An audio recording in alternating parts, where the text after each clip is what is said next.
Hello everyone, this is एहसान from unique academy AMGM। आज हम लोग इस वीडियो में जा रहे हैं बहुत ही यूनिक टॉपिक, बहुत ही चहेता टॉपिक, बहुत ही शानदार टॉपिक पढ़ने जा रहे हैं जिसका नाम है सिंटैक्स। एक और इसका नाम है सब्जेक्ट वर्ब अग्रीमेंट। ठीक है ना।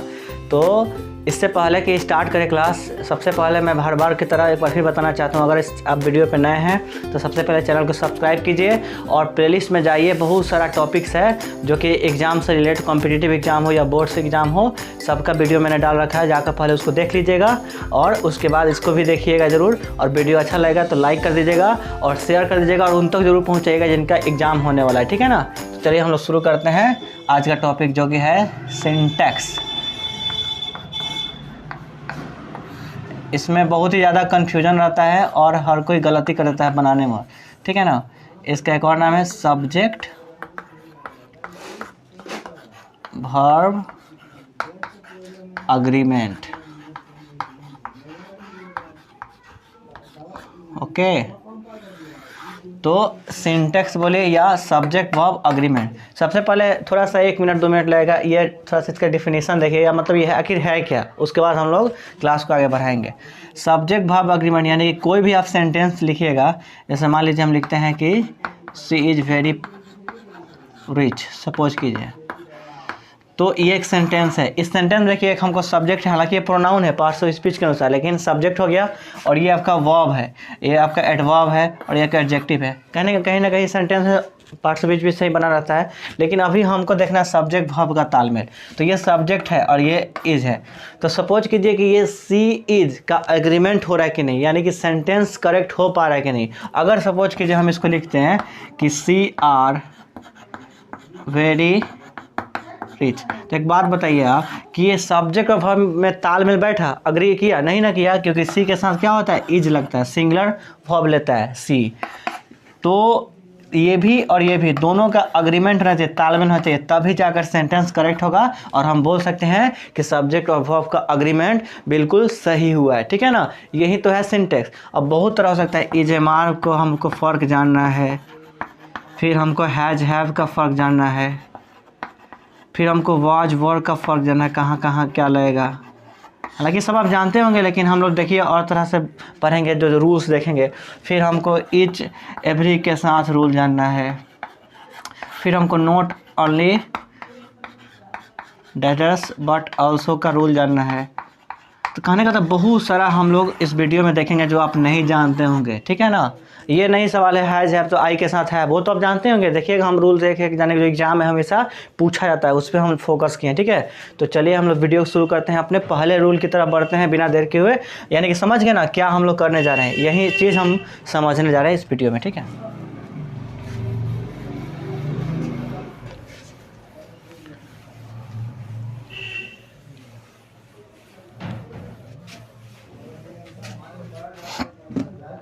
तो पहला रूल से ही स्टार्टिंग करते हैं। अभी जो हमको देर पहले बोले not only dash but also, ये क्या कंसेप्ट कहता है इसका समझिए पहला रूल में। तो एग्जाम्पल लिए चलते हैं। ठीक है। एक एग्जाम्पल लेते हैं पहला, not only Ram but also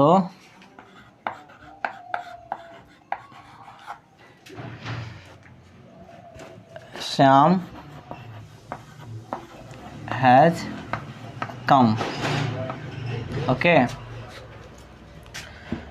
एक और देखिए same sentence, not only Ram but also his friends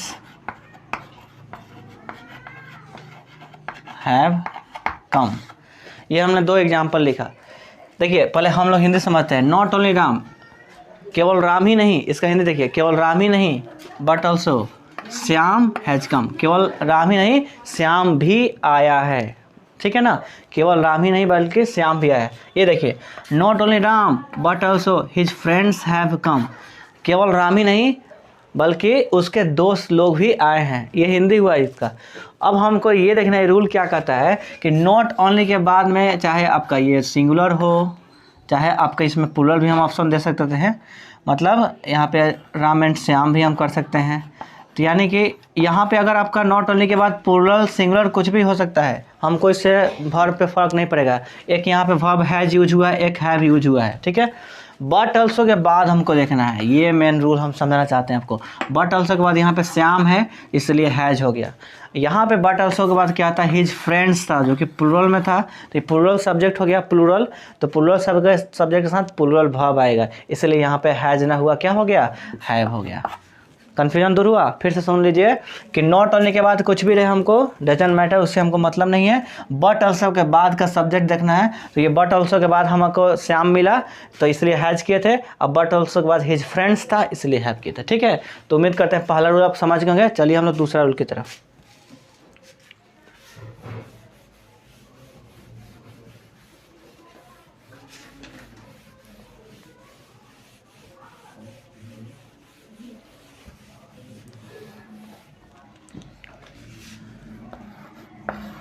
दूसरा देखते हैं हम लोग, रिपीटिशन ऑफ नाउन।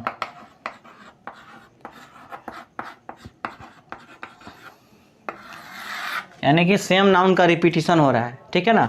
बहुत ही इंपॉर्टेंट है, हम लोग का स्पीकिंग में भी ये काम करेगा, तो ध्यान से इसको पढ़िएगा, नोट डाउन करते रहिएगा साथ में। एग्जांपल जैसे देखिए, जैसे सिटी, ये सिटी लिख दिए और आफ्टर, फिर सिटी, तो एक सिटी, यही सिटी रिपीटिशन हुआ, बीच में एक प्रीपोजिशन लगता है आफ्टर, ठीक है ना। आफ्टर प्रीपोजिशन है। स्ट्रक्चर देखिए, पहला नाउन है वही नाउन आएगा बीच में आफ्टर के साथ, ठीक है। Was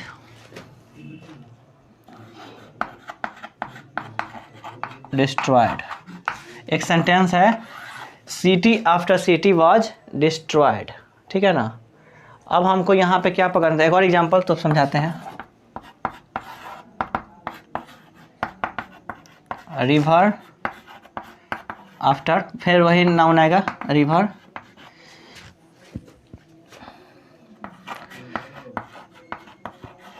drought. तो देखिए, हाँ इसमें क्या आपको देखना है, सब्जेक्ट वर्ब एग्रीमेंट क्या करवाना है कि अब जब भी रिपीटिशन हो नाउन का, रिवर अब फिर रिवर आ गया, सिटी फिर सिटी आ गया, बीच में आफ्टर होता है क्योंकि स्ट्रक्चर है, ठीक है ना। तो आपका यहाँ पे ऐसे लिखिए वाज ड्रॉट, तो वाज ड्रॉट या हैज बीन करिए, और आपका तो जब भी हमको यहाँ इसको कर देते हैं ड्रॉट, तो जब भी आपका नाउन का रिपीटिशन हो रहा है जैसे कि रिवर आफ्टर रिवर, तो हमको क्या लगाना है, सिंगुलर वर्ब लगाना है। तो वाज सिंगुलर है ना, वर नहीं ना कि WER, वर का जब प्लूरल हो जाता है। तो जब नाउन का रिपीटिशन हो, ध्यान रखिएगा, आपको जो फिल इन द ब्लैंक्स आएगा टिक कीजिएगा, क्या, सिंगुलर वर्ब, वाज हो गया। फिर इसमें देखिए रिवर आफ्टर रिवर, तो यहाँ पे वाज नहीं तो हैज, तो हैज बीन ड्रॉट कीजिए। हिंदी पर समझिए, शहर का शहर बर्बाद हो गया, मतलब विनाश हो गया, शहर का शहर कुछ हो गया होगा, वैसा कुछ आपदा प्रबंधन जिसको बोल सकते हैं, डिजास्टर मैनेजमेंट कुछ हो गया होगा, ये पूरा तरह से बर्बाद हो गया, सिटी आफ्टर सिटी। नेक्स्ट देखिए, रिवर आफ्टर रिवर, नदी का नदी क्या हुआ, सूख गया है, हैजबिन की जगह तो सूख गया है, और वॉज डॉट की जगह, ये वॉइस में हम बनाया है पैसिव वॉइस, तो सूख गया, ठीक है। तो हिंदी तो समझ गए, जैसे स्पोकन में भी काम आएगा, शहर का शहर बर्बाद हो गया, खेत का खेत बर्बाद हो गया, फसल का फसल बर्बाद होता है ना उस टाइप का, तो इसी का यही हिंदी होता है। लेकिन हमको ये ध्यान देना है कि यहाँ पे जो आपका रहेगा सिंगुलर वर्ब होगा, ठीक है ना। कब, जब नाउन का रिपीटिशन हो उसके बाद जो वर्ब लगाएंगे, ठीक है। तो इसको भी नोट डाउन कर लीजिए। चलिए हम लोग बढ़ते हैं तीसरे रूल की तरफ, ठीक है।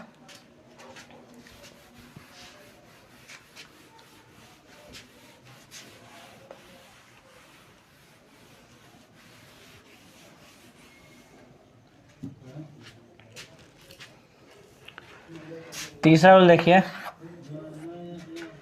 Nothing but,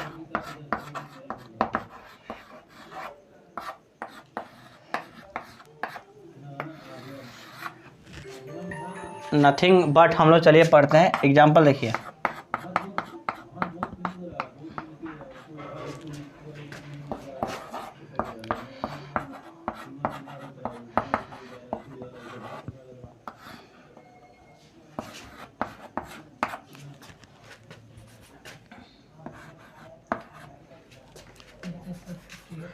nothing but water was seen. एक ये सेंटेंस ले लिए। दूसरा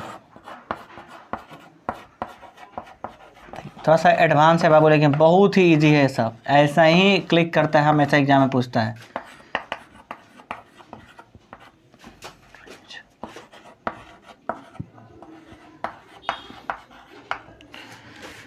तो देखिए दो हम सेंटेंस लिख दिए नथिंग बट पे।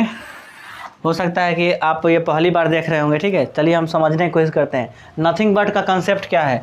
कंसेप्ट यही है, इतना दूर में हम लिख देते हैं कि इसके बाद जो सब्जेक्ट होता है वो सिंगुलर में हो या प्लूरल हो। जो सब्जेक्ट है सिंगुलर हो या प्लूरल, उसके बाद वाला नथिंग बट के बाद। जैसे कि यहाँ पे वाटर है सिंगुलर था, ट्रीज था प्लूरल था, लेकिन जो वर्ब होगा ना, वर्ब वो ऑलवेज सदा क्या होगा, सिंगुलर में होगा। यही तो कंसेप्ट था और एग्जाम में इसी से पूछता है, हमेशा ध्यान रखिएगा। तो देखिए ना, नथिंग बट जब वाटर था तभी भी वाजी हुआ, नथिंग बट के बाद ट्रीज था तभी भी वाजी हुआ, वर्ब तो चेंज नहीं ना हुआ। तो मेरा मकसद, पहले हिंदी समझिए। नथिंग मतलब कुछ नहीं, मतलब कहीं आप गए हैं, मान लीजिए कि आप बीच पे कहीं गए, कहीं भी गए हैं, वहाँ पे कुछ नहीं है, ना ही पेड़ पौधा, ना ही इंसान, ना ही कुछ नहीं, बस पानी ही दिखाई दिया। मतलब कुछ नहीं, केवल पानी ही दिखाई दिया। उस टाइप का जब होगा ना सेंटेंस, तब हम लोग नथिंग बट से बनाते हैं। यहाँ देखिए, कहीं आप गए हैं जंगल में, तो ट्रीज को छोड़कर कुछ दिखा ही नहीं कुछ भी, तब हम बोलेंगे कि वहाँ पे कुछ नहीं दिखा, ट्रीज को छोड़कर कुछ नहीं देखा गया वहाँ पे। तो ये सेंटेंस है। बस कंसेप्ट हमको ध्यान रखना। दूसरा रूल में, सॉरी तीसरा रूल में, कि नथिंग बट के बाद जो नाउन होगा, चाहे वो सिंगुलर में हो या प्लूरल में हो, जो वर्ब होगा हमेशा किस में होगा, सिंगुलर में ही होगा, ठीक है ना। ये चाहे सिंगुलर हो नाउन या प्लूरल, ये इस पर अफेक्ट नहीं पड़ेगा। अच्छा ऐसे देखिए आप अगर डीपली में, तो nothing but trees word seen होना चाहिए ना। लेकिन कहिएगा कि ये तो सेंटेंस गलत है, नहीं, और जो रूल जानता होगा नथिंग बट का बना देगा, एक नंबर निकाल लेगा अपना, ठीक है। तो चलिए हम लोग मूव करते हैं चौथे रूल की तरफ।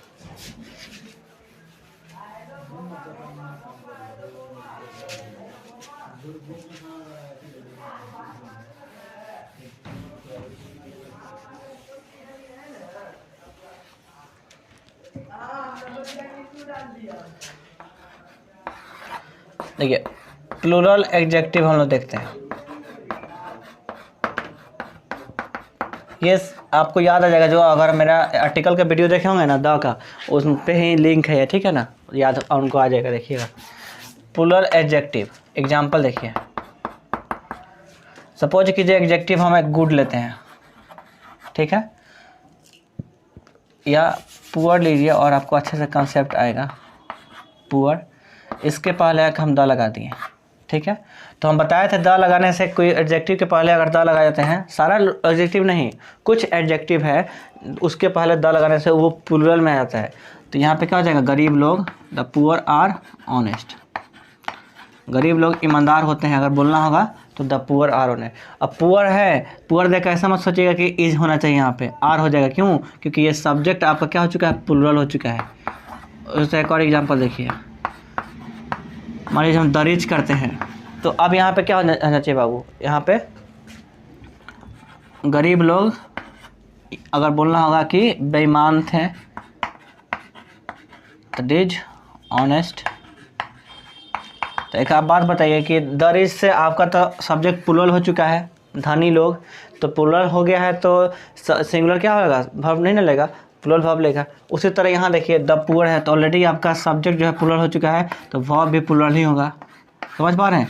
तो हमको मेन ये आपका पूरा खेल ही चल रहा है, सब्जेक्ट वर्ब एग्रीमेंट। सेंटेंस का सब्जेक्ट और हमको वर्ब से मतलब हो रहा है। सेंटेंस के तो आगे बिना ऑब्जेक्ट का कैसे होगा, बिना प्रिपोजिशन का कुछ ना कुछ देना ही पड़ेगा सेंटेंस बनाने के लिए, लिखने के लिए। लेकिन अभी हम लोग इसी पे फोकस कर रहे हैं और एग्जांपल एक दो देकर आपको समझा रहे हैं कि हमको सब्जेक्ट और वर्ब का एग्रीमेंट देखना है, ठीक है। तो द लगाने से वो भी सब जगह नहीं, अब गुड के पहले द लगेगा तो अच्छे लोग हो सकते हैं, लेकिन सब जगह मत लगा दीजिएगा।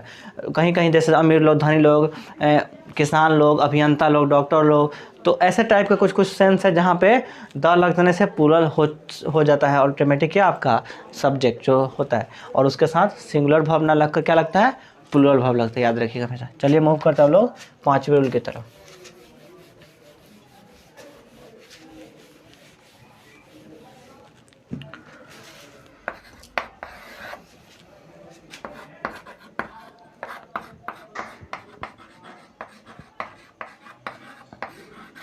ये देखिए द नंबर ऑफ लगता है और एक अ नंबर ऑफ, इसमें बहुत ज़्यादा कन्फ्यूजन होता है। चलिए इस वीडियो में हम इसको कन्फ्यूज दूर करते हैं, आपका कन्फ्यूजन। अ नंबर ऑफ और द नंबर ऑफ, देखिएगा बहुत ही ईजी है। जैसे बोल रहा हूँ आपको, the number of students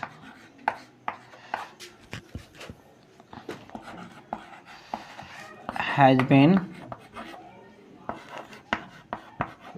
decreased.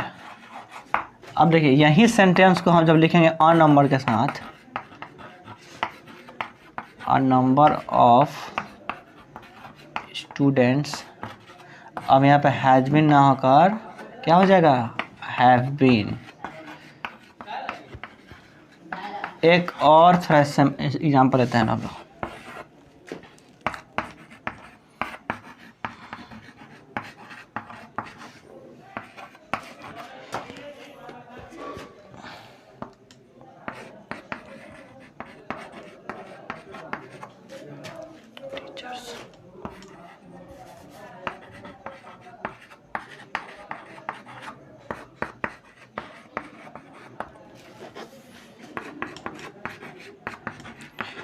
The number of teachers was seen there, यहाँ पे a number of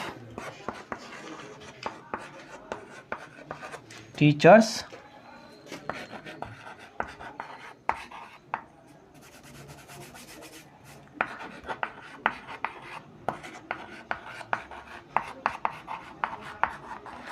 was seen there।